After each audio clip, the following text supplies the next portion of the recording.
El cuerpo y la mente son dos cosas diferentes, pero que van muy unidas. Por ello, toca trabajar para que vayan alineadas. Nos ha llamado mucho la atención un libro del que hoy queríamos hablaros. Se llama Ordena tu mente para ordenar tu vida, de los psicólogos María Ibáñez y Jesús Jiménez. Hola, muy buenos días. Hola, buenos días. Buenos días, ¿qué tal? Pues muy bien, queríamos conocer detalles de este interesante libro y el punto de partida quizás sería, saber qué es una mente ordenada. Fíjate, lo que sí sabemos es lo que es la mente desordenada, que es la mente que tiene la mayoría de la humanidad. Porque, como solemos explicar, a todo el mundo nos enseñan cómo cuidar el cuerpo, cómo ordenar la casa, pero a casi ninguna persona les enseñan cómo hacer con su propia mente, con su propio pensamiento. Y por lo tanto, casi nadie sabe qué pensamientos o qué forma de pensar es destructiva, cuáles son las que le benefician, qué es lo que le perjudica. Hay un ejercicio que uno puede hacer, que solemos decir para saber si uno puede decir si tiene la mente desordenada o no, que claro, hay grados, ¿no? Que es estar sin hacer nada. Cuando alguien intenta estar sin hacer nada, sin el móvil, sin pensar en nada, sin planificar, normalmente surge una cierta inquietud o hay muchos pensamientos, hay muchas distracciones. Ahí uno puede ver cómo la mente no está tranquila. Uno debería poder estar sin hacer nada y que su mente esté en silencio. Pero eso no suele ocurrir. Y eso es un síntoma de que hay cosas que uno debe aprender a resolver. Claro, es precisamente muy complicado y requiere de un entrenamiento, ¿no?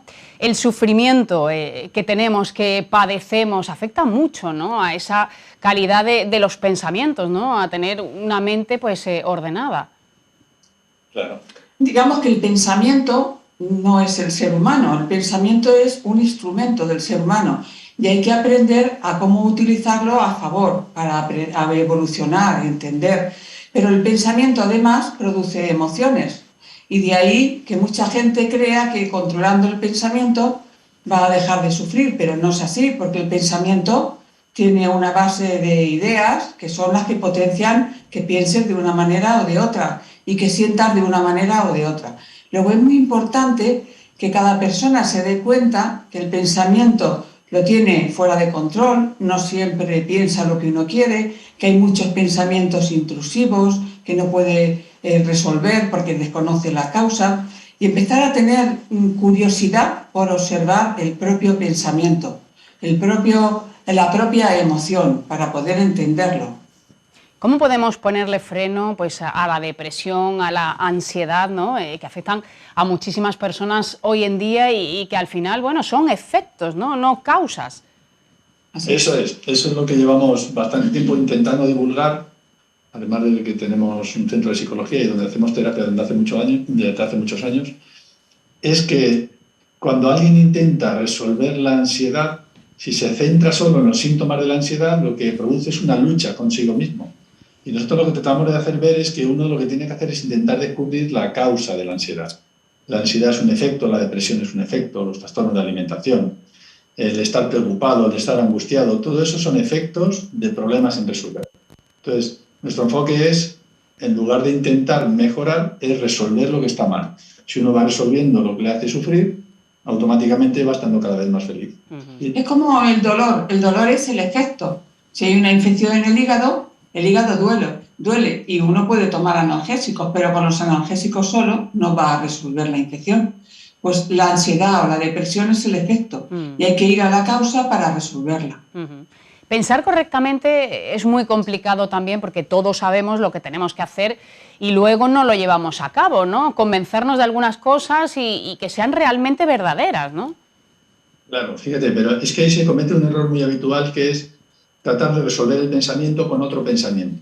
O sea, hay muchísimos consejos, nosotros como estamos en el ámbito de la psicología leemos muchas cosas que son haz lo contrario de lo que te está pasando. Y claro, eso no puede funcionar. Ser resiliente, ser empático, no te preocupes, piensa en otra cosa, pero ¿eso cómo se hace?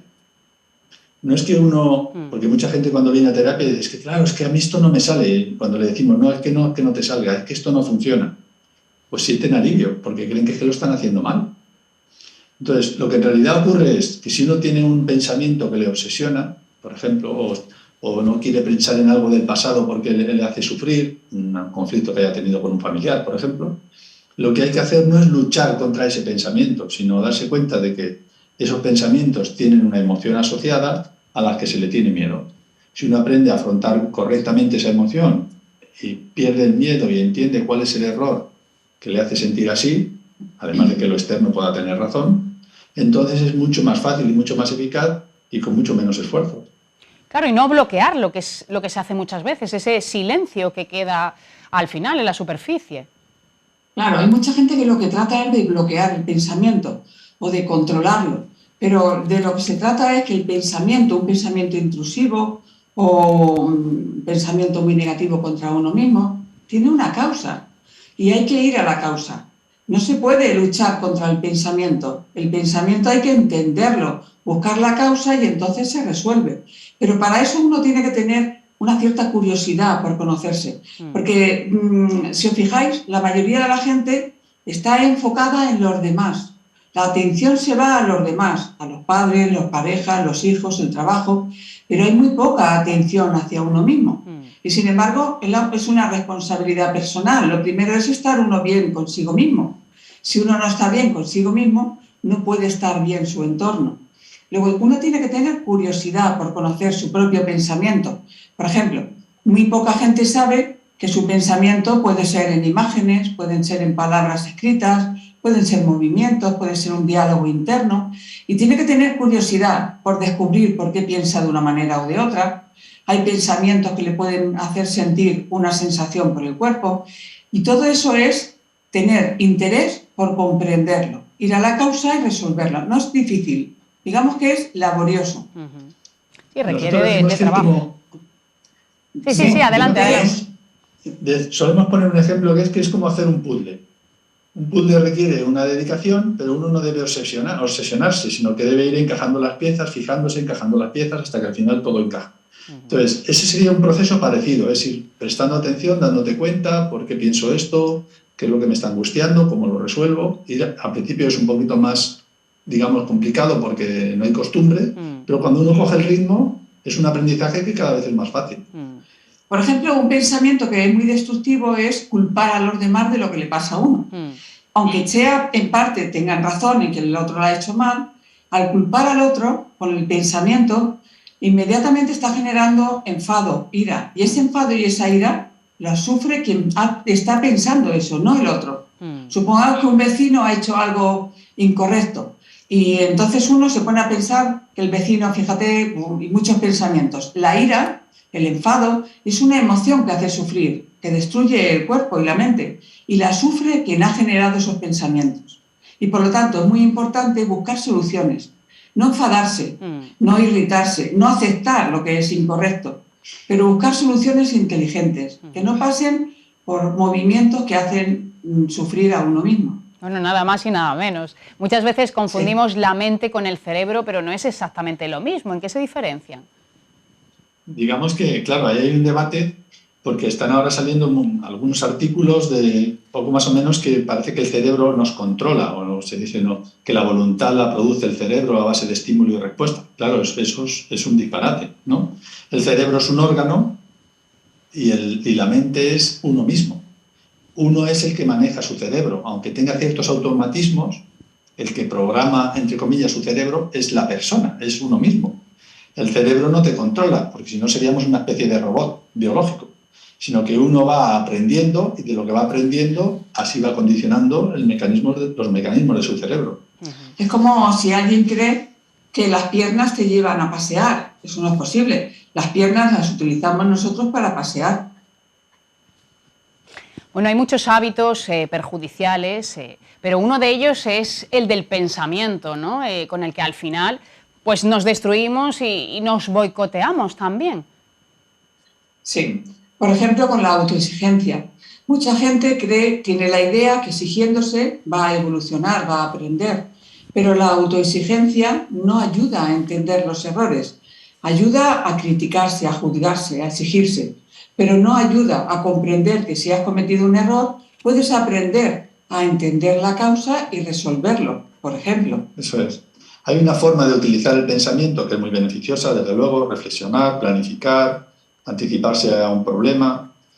Pero hay otra parte que surge de los conflictos psicológicos, que entonces el pensamiento, digamos que se vuelve como si fuera en nuestra contra. Empiezas a pensar en cosas que no quieres pensar, te vienen pensamientos en el momento menos indicado, te quieres concentrar y no puedes. Todo eso son síntomas de que hay algún error que está haciendo que el pensamiento, entre comillas, no funcione correctamente. O sea que tú mismo estás produciendo unos pensamientos, sin querer, claro, nadie quiere sufrir, que te están entorpeciendo la vida en vez de ayudarte. Bueno, con todos estos parámetros y según vuestra propia experiencia, si entrenamos de manera concienzuda, ¿lo podremos conseguir? Sobre todo si entendemos. Por ejemplo, hay mucha gente que sufre mucho con el pensamiento intrusivo. Va conduciendo y de repente ve una imagen de sí misma con el coche tirándose por un barranco. Esa gente sufre mucho. Dice, pero bueno, ¿por qué me pasa a mí esto? ¿Y cómo lo hago? Por mucho que quiera controlar ese pensamiento, no puede, porque tiene que ir a la causa. En este caso, quizá la causa está en que ha sufrido un trauma, que ha visto algún accidente y ha generado miedo, o alguna cosa parecida. Hay una idea, hay una emoción, un temor, y eso genera ese pensamiento intrusivo. No puede ser controlado con la fuerza de voluntad, sino con la inteligencia, con el entendimiento. Eso es. Y más que un entrenamiento concienzudo, nosotros lo que proponemos es dar un paseo. Es ir fijándote, ir observando, sin prisa, durante el día, dándote cuenta de cosas que antes no te dabas cuenta. Sin mucho esfuerzo, simplemente poner un poco la atención en ver cómo estoy pensando, qué cosas hago, este pensamiento cómo me afecta. Al principio ya decimos que es un poquito más laborioso, pero en el libro explicamos más o menos los pasos que uno puede ir dando y no tiene que ser una cosa que uno se plantee con esfuerzo, sino más bien como un paseo. Bueno, pues toca ordenar nuestra mente para encontrarnos mejor. María Ibáñez y Jesús Jiménez, muchas gracias. Gracias a vosotros. Gracias. Bueno, hacemos una nueva pausa y continuamos. Hasta ahora.